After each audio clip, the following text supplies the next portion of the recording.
Hello everyone, welcome to Wealth Technology. On a macro level, let's first take a look at the confirmed rebound in the United States. And then let's look at the US stock market. We also mentioned earlier, let's first draw these two lines, the S&P 500, because of this bottom reversal, but it has a symmetrical structure and a safe period. However, the hourly chart safe period is only a few days. Then there's the Nasdaq, but the focus is on. Regarding the electronic trading, it has already made a breakthrough. On the daily chart, it is also on the line we just mentioned. It has already broken through. It has broken through this area. Okay, once it breaks through, it becomes a support level. Once it breaks through, it turns into support. The Dow Jones and the S&P 500 are the same, just draw them out. They have all broken through, which is what we mentioned about the upper edge of the hourly chart. It's the upper edge of this hourly chart.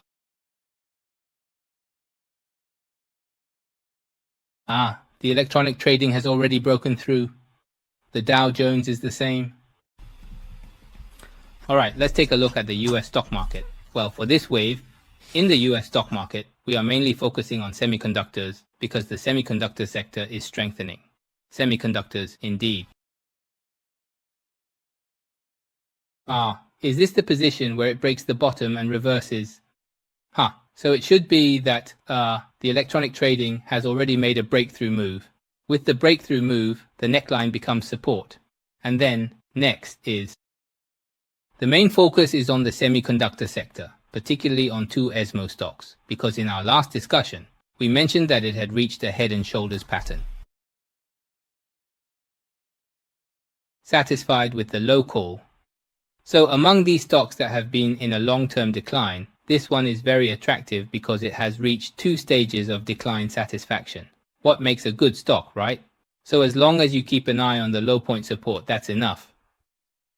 This was mentioned last time, so pay attention to this.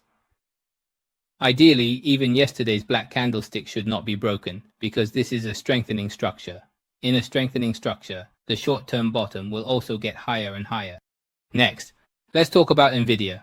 Since these are all stocks of TSMC, we can just look at one or two of them.